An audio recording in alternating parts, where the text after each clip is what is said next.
दोस्तों, किसी गांव के आखिरी छोर पर एक टूटी फूटी सी झोपड़ी खड़ी थी। ऐसी झोपड़ी जिसे देखकर लगता था जैसे वक्त ने इसे बरसों पहले छोड़ दिया हो। दीवारों से मिट्टी झड़ चुकी थी, छप्पर जगह जगह से टूट गया था और बरसात के दिनों में पानी अंदर टपकता था। उसी झोपड़ी में एक बूढ़ी औरत रहती थी, जिसकी उम्र करीब 70 साल रही होगी। कमर झुकी हुई, आंखों में धुंधलापन और चेहरे पर झुर्रियां नहीं बल्कि बीते हुए सालों का दर्द साफ लिखा हुआ था। गांव वाले उसे कस्तूरी देवी के नाम से जानते थे, लेकिन अब उसे बुलाने वाला शायद ही कोई था, क्योंकि जिसके लिए उसने पूरी जिंदगी जी थी, वही बेटा 10 साल पहले एक रात अचानक घर छोड़कर चला गया था और फिर कभी लौटकर नहीं आया। कस्तूरी देवी का जीवन अब दूसरों की दया पर टिका हुआ था। कोई पड़ोसी 2 वक्त की रोटी दे देता, कोई पुराना कपड़ा, कभी कभी गांव की औरतें थोड़ा बहुत अनाज दे जाती और उसी से उसका गुजारा चलता था। सुबह वो झोपड़ी के बाहर बैठती, हाथ में पुरानी माला, होठों पर बुदबुदाती दुआएं और आंखें बार बार उस कच्चे रास्ते की तरफ जाती जैसे आज भी उसे उम्मीद हो कि शायद आज उसका बेटा लौट आए। लेकिन दोस्तों, उसे क्या पता था कि उसका बेटा लौटेगा जरूर, पर उस दिन वो बेटा नहीं बल्कि पूरे जिले का डीएम होगा। 10 साल पहले की बात है, जब कस्तूरी देवी एक मजदूर की पत्नी हुआ करती थी। उसका पति रामधन गांव गांव घूमकर खेतों और ईंट भट्टों पर काम करता था और बड़ी मुश्किल से घर का खर्च चलाता था, लेकिन जो भी था हंसी खुशी चल रहा था। फिर एक दिन अचानक बीमारी ने रामधन को जकड़ लिया। इलाज के पैसे नहीं थे, अस्पताल दूर था और कुछ ही दिनों में रामधन इस दुनिया को छोड़ गया। उसी दिन कस्तूरी देवी विधवा हो गई और उसी दिन उसने मन ही मन कसम खाई कि चाहे कुछ भी हो जाए, वो अपने बेटे मोहन को गलत रास्ते पर नहीं जाने देगी। उस वक्त मोहन सिर्फ 5 साल का था, मासूम, नासमझ और पिता की चिता की आग जैसे उसके भविष्य तक जल रही थी। कस्तूरी देवी ने दूसरों के घरों में काम करना शुरू किया, खेतों में मजदूरी की, कभी ईंट भट्टे पर गई, कभी बर्तन मांजे, कभी झाड़ू लगाई, लेकिन बेटे को भूखा नहीं सोने दिया। अपने हिस्से की रोटी आधी करके उसे खिलाती रही। समय बीतता गया और मोहन बड़ा होने लगा, लेकिन गरीबी के साथ साथ उसके अंदर एक और चीज पलने लगी, गुस्सा। अपनी हालत पर गुस्सा, अपने गांव पर गुस्सा और अपनी मां की सख्ती पर गुस्सा। कस्तूरी देवी सख्त थी, क्योंकि उसे डर था कि कहीं गांव के बिगड़े हुए लड़कों के साथ मोहन भी न बिगड़ जाए। वो डांटती थी, समझाती थी और कभी कभी मार भी देती थी, लेकिन हर थप्पड़ के पीछे उसका दिल खुद रोता था। वो जानती थी कि आज सख्ती नहीं की तो कल उसका बेटा बर्बाद हो जाएगा। मगर मोहन उस उम्र में ये बात नहीं समझ पाया। एक रात जब मोहन 16 साल का हुआ तो वो अपने दोस्तों के साथ देर रात घर लौटा। बदन से शराब की बदबू आ रही थी और आंखें लाल थी। कस्तूरी देवी ने जैसे ही देखा, उसका कलेजा काम गया और गुस्से में उसने पहली बार बेटे पर हाथ उठा दिया और कह दिया कि तू मेरा बेटा कहलाने लायक नहीं रहा। बस दोस्तों, यही वो शब्द थे जिसने सब कुछ बदल दिया। मोहन ने उस रात कुछ नहीं कहा, चुपचाप अंदर गया, मां की नींद लगने का इंतजार किया और फिर एक छोटी सी पोटली में अपने कपड़े बांधे और अंधेरी रात में बिना पीछे देखे घर छोड़कर चला गया। अगली सुबह जब कस्तूरी देवी ने बेटे को नहीं देखा तो पहले सोचा कहीं खेत में चला गया होगा, लेकिन जब शाम हो गई और मोहन नहीं लौटा तो उसके पैरों तले जमीन खिसक गई। वो गांव गांव भटकी, रिश्तेदारों के यहां गई, थाने तक गई, लेकिन मोहन कहीं नहीं मिला। धीरे धीरे साल बीतते गए, उम्मीदें टूटती गई और आखिरकार कस्तूरी देवी ने मान लिया कि उसका बेटा शायद अब इस दुनिया में नहीं रहा। इधर मोहन शहर पहुंच चुका था, भूखा, अकेला और डरा हुआ, लेकिन किस्मत ने उसके लिए एक और रास्ता खोल रखा था। पहले एक ढाबे पर काम, फिर पढ़ाई की शुरुआत। दिन में काम और रात में पढ़ाई और अंदर ही अंदर एक जिद कि वो कुछ बनकर दिखाएगा। वहीं से उस मोहन की कहानी शुरू होती है, जो आने वाले सालों में अफसर बनेगा, डीएम बनेगा और पूरे जिले का सबसे सख्त अधिकारी कहलाएगा।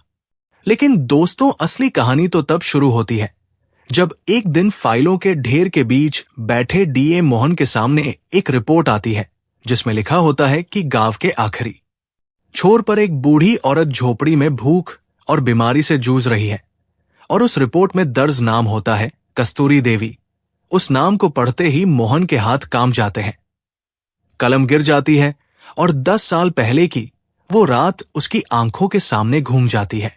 दोस्तों, उस फाइल में लिखा हुआ नाम जैसे ही मोहन की आंखों के सामने आया, उसके भीतर कुछ टूट सा गया। जिस मां को वो 10 साल पहले गुस्से में छोड़कर चला गया था, वही मां आज सरकारी कागजों में असहाय वृद्ध महिला बन चुकी थी। डीएम मोहन सिंह की कुर्सी पर बैठा वो अफसर अचानक अपने अंदर के उस 16 साल के लड़के में बदल गया जो एक रात चुपचाप झोपड़ी छोड़कर चला गया था। कमरे में बैठे सभी अधिकारी देख रहे थे कि डीएम साहब अचानक खामोश हो गए हैं। उनकी आंखें फाइल पर जमी हैं, लेकिन मन कहीं बहुत दूर चला गया है।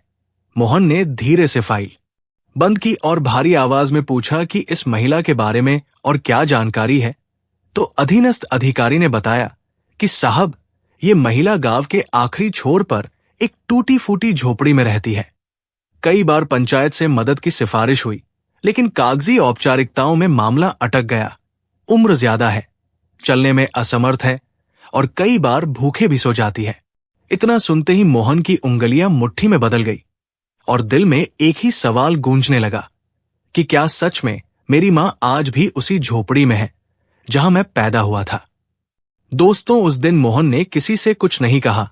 ऑफिस का काम निपटाया, शाम को सरकारी बंगले में आया, लेकिन पहली बार उस आलीशान घर की दीवारें उसे काटने दौड़ रही थी।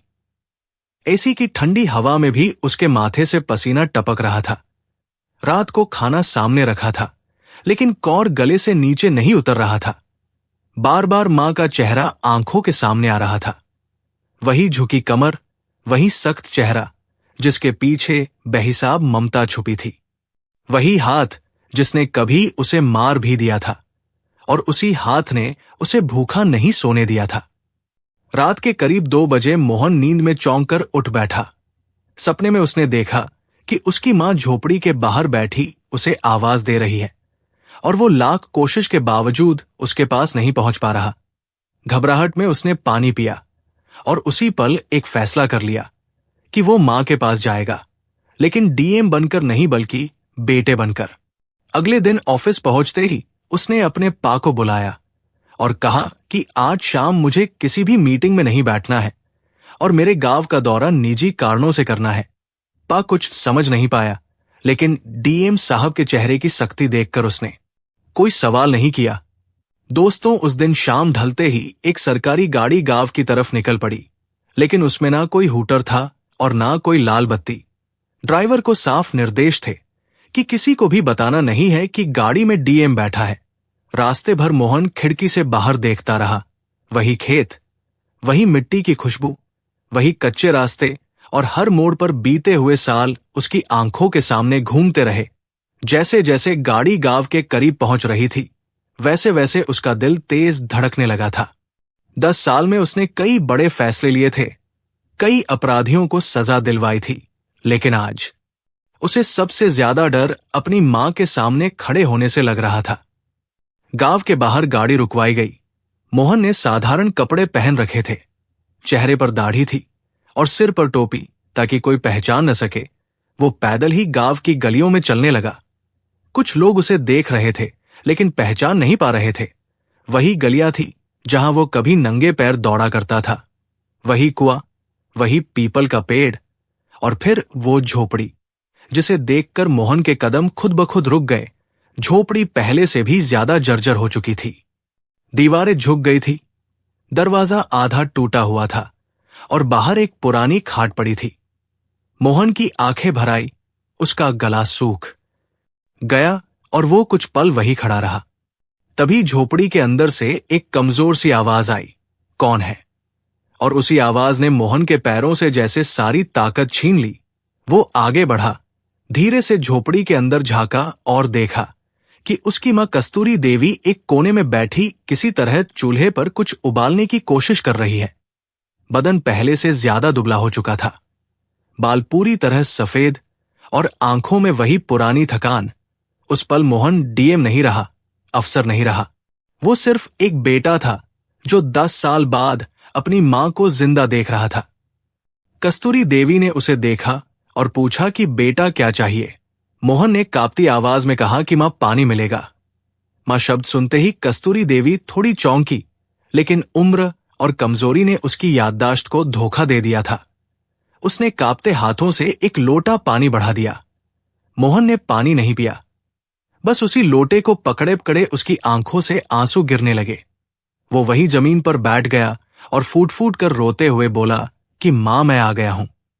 लेकिन कस्तूरी देवी अब भी नहीं समझ पाई कि सामने बैठा आदमी वही बेटा है जो 10 साल पहले उसे छोड़कर चला गया था। दोस्तों, मोहन जमीन पर बैठा रोता रहा और कस्तूरी देवी उसे हैरानी से देखती रही। उसे समझ नहीं आ रहा था कि ये अजनबी अचानक क्यों फूट फूट कर रो रहा है। उसने कांपती आवाज में पूछा कि बेटा, तू ठीक तो है ना? कहीं बीमार तो नहीं? और फिर वो जैसे तैसे उठी और पास पड़ी पुरानी सी धोती से उसके आंसू पोंछने लगी। वही हाथ जिनमें कभी ताकत हुआ करती थी, आज कांप रहे थे, लेकिन उस स्पर्श में वही पुरानी ममता थी। मोहन ने उस हाथ को अपने माथे से लगा लिया और उसकी सिसकियां और तेज हो गई। 10 साल का सारा दर्द, सारी गलती, सारी चुप्पी एक साथ बाहर आने लगी। वो कहना चाहता था कि मां, मैं तुम्हारा मोहन हूं, लेकिन शब्द गले में अटक रहे थे। उसे डर था कि अगर सच बोल दिया तो कहीं मां उसे अपनाने से इनकार न कर दे, क्योंकि उसने मां को छोड़कर बहुत बड़ा गुनाह किया था। कस्तूरी देवी ने उसे खाट पर बैठाया, खुद नीचे चटाई पर बैठ गई और पूछा कि कहां से आया है बेटा और यहां क्यों आया है?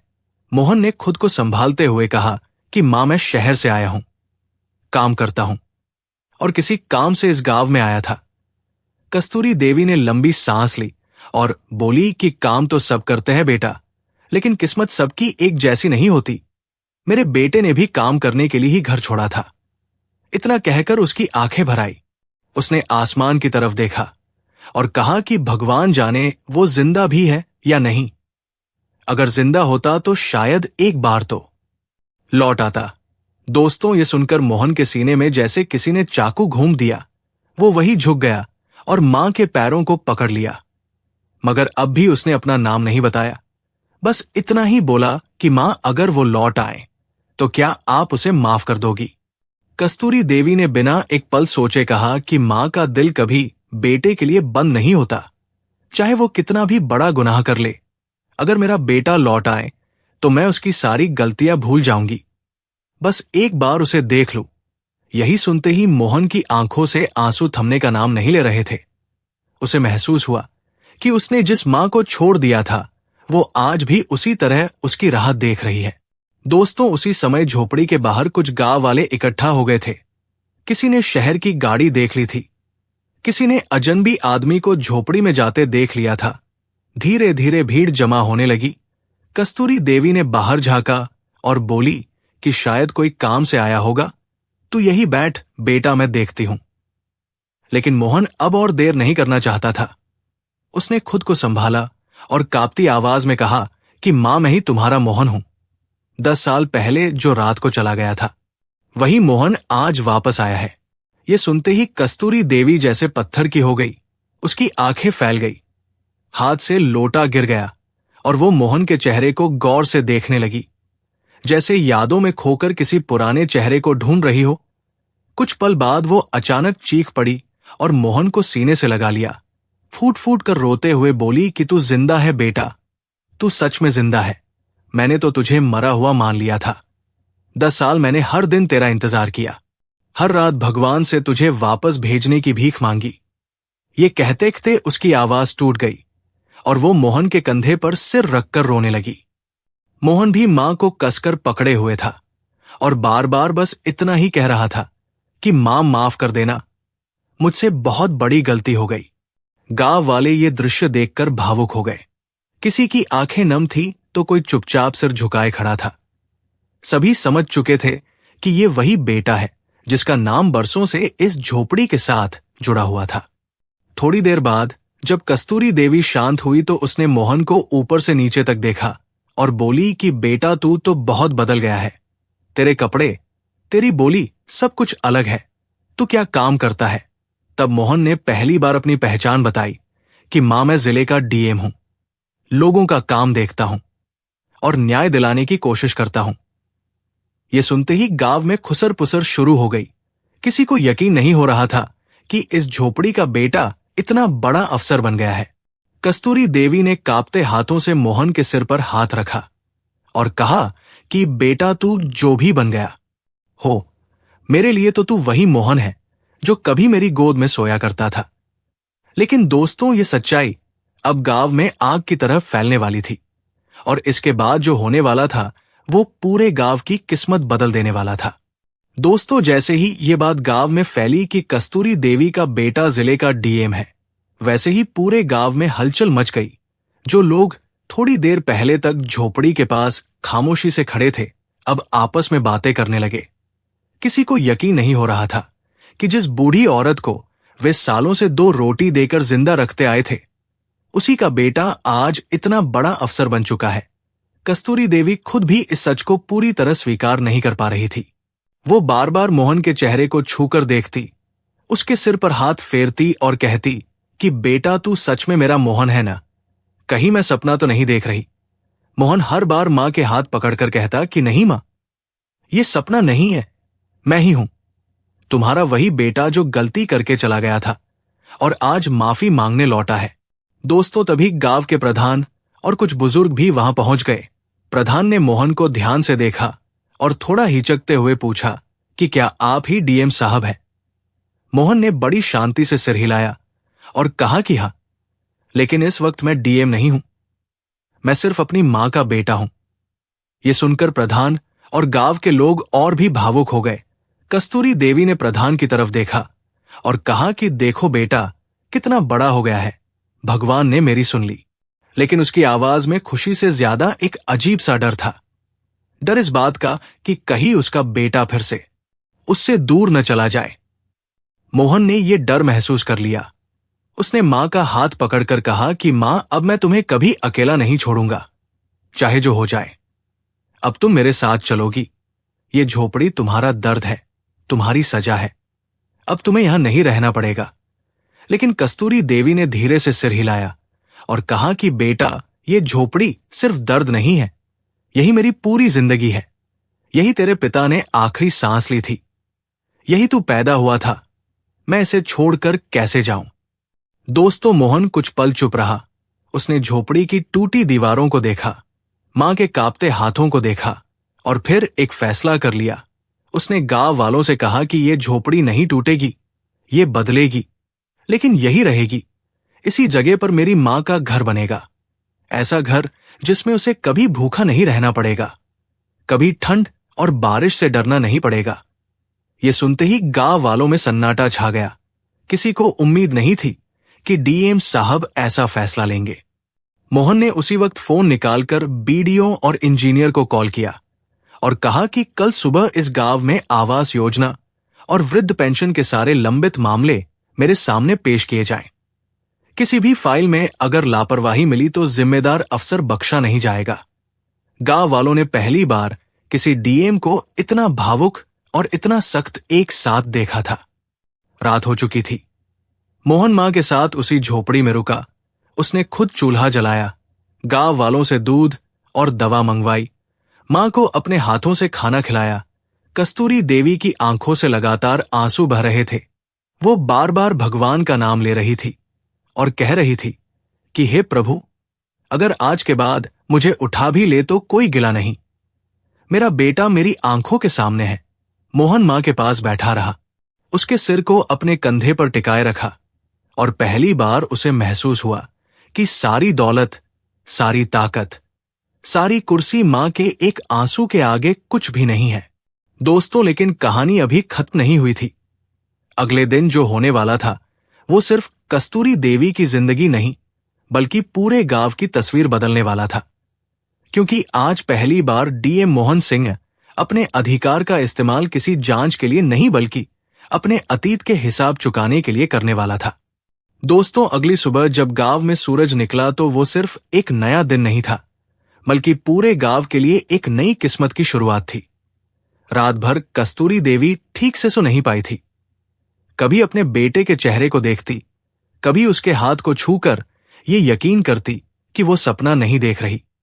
मोहन भी पूरी रात जागता रहा, कभी झोपड़ी की दीवारों को देखता, कभी मां की सांसों को सुनता और हर पल अपने भीतर ये महसूस करता रहा कि जिस कुर्सी तक पहुंचने के लिए उसने जिंदगी के सबसे कीमती रिश्ते को छोड़ दिया था, वो कुर्सी अब उसी रिश्ते के सामने उसे बहुत छोटी लग रही है। सुबह होते ही गांव में खबर फैल चुकी थी कि आज डीएम साहब खुद गांव में रहकर सारे काम देखेंगे। लोग अपने अपने दुख, शिकायतें और उम्मीदें लेकर इकट्ठा होने लगे। कोई वृद्धावस्था पेंशन के लिए परेशान था, कोई राशन कार्ड के लिए, किसी की जमीन पर दबंगों ने कब्जा कर लिया था, तो कोई सालों से सरकारी आवास की फाइल अटकने का दर्द झेल रहा था। और इन सब के बीच कस्तूरी देवी अपनी झोपड़ी के बाहर खाट पर बैठी बस अपने बेटे को देख रही थी। उसे अब किसी से कुछ नहीं चाहिए था।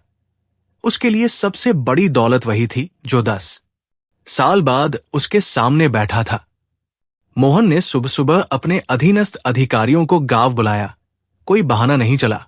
बीडीओ हो, तहसीलदार हो, बिजली विभाग हो या पंचायत सचिव, सभी को साफ निर्देश था कि आज कोई औपचारिकता नहीं होगी, आज काम जमीन पर होगा। मोहन ने गांव के बीच में ही चौपा लगवाई और वहीं बैठकर एक एक ग्रामीण की बात सुनी। लेकिन दोस्तों, ये कोई आम प्रशासनिक सुनवाई नहीं थी, क्योंकि हर शिकायत के पीछे मोहन को अपनी मां का चेहरा दिख रहा था। उसे लग रहा था कि अगर आज भी सिस्टम की लापरवाही चली तो वो फिर से अपनी मां को धोखा दे देगा। सबसे पहले वृद्ध महिलाओं को बुलाया गया। कई ऐसी महिलाएं थी जिनकी हालत कस्तूरी देवी जैसी ही थी। मोहन ने तुरंत पेंशन के कागज पूरे करवाए। जिनके नाम राशन कार्ड में नहीं थे उनके नाम जोड़े गए। जिनके घर जर्जर हालत में थे उनके लिए आवास योजना की स्वीकृति वही मौके पर दी गई। इंजीनियर को निर्देश मिला कि 1 हफ्ते के अंदर काम शुरू होना चाहिए और हर दिन की रिपोर्ट सीधे डीएम ऑफिस में आएगी। कोई दलाल बीच में नहीं होगा, कोई रिश्वत नहीं चलेगी। अगर किसी ने 1 भी रुपए मांगे तो सीधी एफआईआर होगी। गांव वाले ये सब देखकर हैरान थे।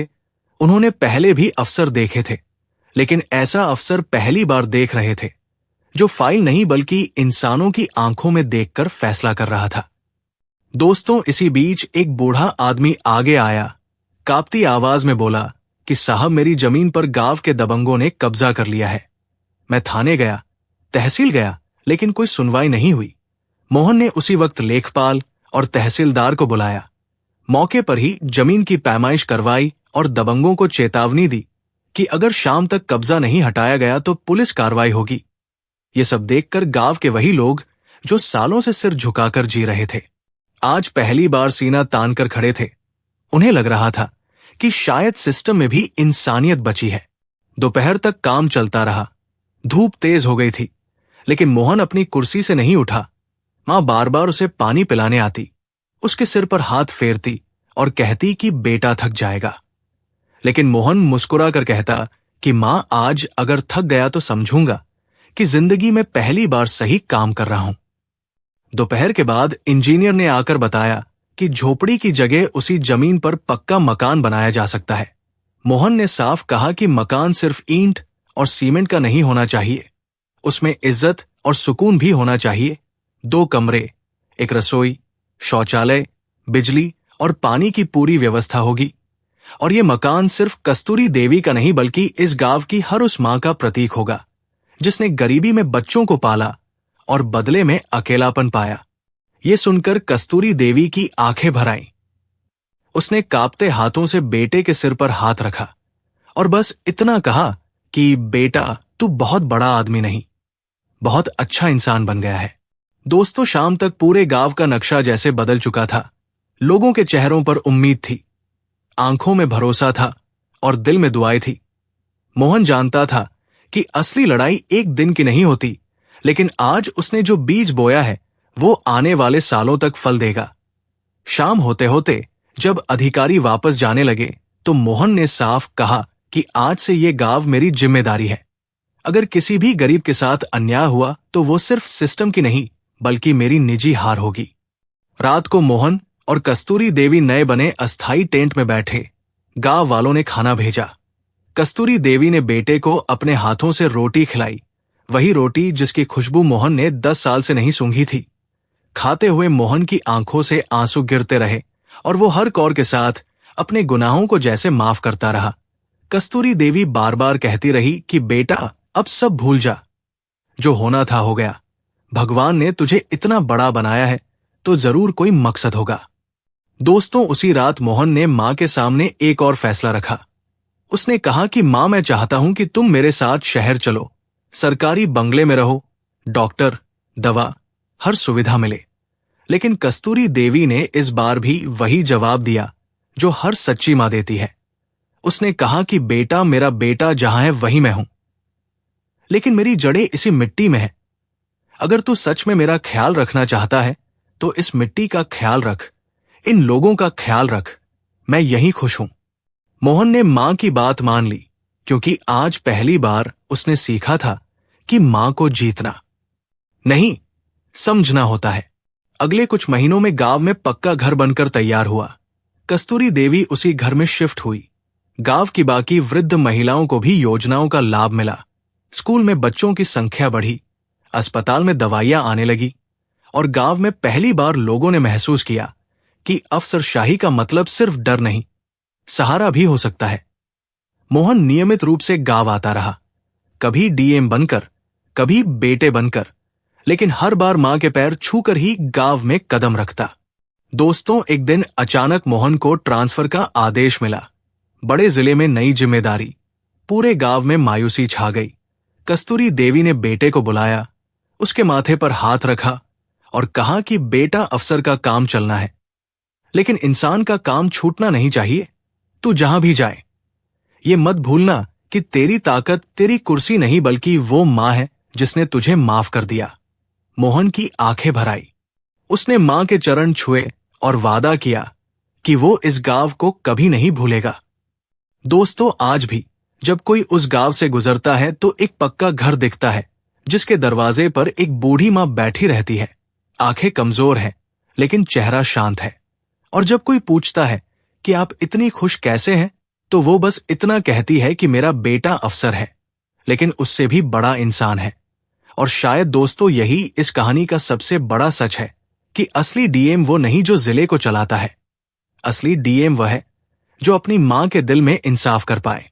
दोस्तों, आज इस कहानी के आखिरी मोड़ पर आकर अगर हम पलटकर पूरी जिंदगी की इस यात्रा को देखें तो ये सिर्फ एक बेटे के डीएम बनने की कहानी नहीं है।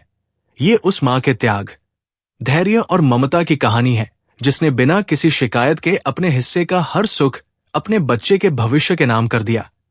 कस्तूरी देवी की टूटी फूटी झोपड़ी हमें याद दिलाती है कि गरीबी सिर्फ पैसों की कमी नहीं होती, बल्कि वो हालात होते हैं जहां इंसान अपने सपनों को भी चुपचाप सहना सीख जाता है। और वहीं मोहन का डीएम बनना ये सिखाता है कि अगर इरादे मजबूत हों तो हालात चाहे जैसे भी हो, आदमी अपनी किस्मत खुद लिख सकता है। लेकिन दोस्तों, इस कहानी का सबसे बड़ा संदेश पद, ताकत या कुर्सी नहीं है। असली संदेश है पछतावा, माफी और इंसानियत। क्योंकि मोहन अगर डीएम बनकर भी अपनी मां के पास न लौटता, अगर वो उस झोपड़ी में जाकर मां के पैरों में सिर न झुकाता, तो उसकी सारी सफलता अधूरी रह जाती। ये कहानी हमें यह भी सिखाती है कि मां बाप का दिल किसी सरकारी फाइल की तरह नहीं होता जहां देरी की वजह बताकर मामला बंद कर दिया जाए। मां का दिल तो ऐसा दरवाजा है जो चाहे कितनी भी देर हो जाए, बेटे के लिए हमेशा खुला रहता है। कस्तूरी देवी ने अपने बेटे से कभी ये नहीं पूछा कि तू क्यों गया था, तू 10 साल क्यों नहीं लौटा। उसने सिर्फ उसे गले लगाया, क्योंकि एक मां के लिए बेटे का लौट आना ही सबसे बड़ी जीत होती है। और मोहन ने भी ये समझ लिया कि जिस कुर्सी तक पहुंचने के लिए उसने रिश्तों को छोड़ा था, उसी कुर्सी को सही मायनों में तभी सम्मान मिला जब उसने अपने रिश्तों को फिर से अपनाया। दोस्तों, ये कहानी उन सभी बेटों के लिए एक आईना है जो अपने सपनों की दौड़ में मां बाप को पीछे छोड़ देते हैं। और उन सभी माँओं के लिए एक उम्मीद है जो आज भी दरवाजे की ओर देखती है कि शायद आज उनका बेटा लौट आए। याद रखिए, कामयाबी की सबसे ऊंची मंजिल भी तब छोटी लगने लगती है जब मां की आंखों में आंसू हों, और जिंदगी की सबसे बड़ी जीत वही होती है जब मां के चेहरे पर सुकून की मुस्कान हो। अगर इस कहानी ने आपके दिल को छुआ हो तो इसे सिर्फ सुनिए मत, अपने जीवन में उतारिए, क्योंकि शायद कहीं कोई कस्तूरी देवी आज भी किसी मोहन का इंतजार कर रही है, और शायद आज ही वो दिन हो जब आप अपनी मां के पास लौटकर उसकी आंखों की थकान को थोड़ा सा आराम दे सकें।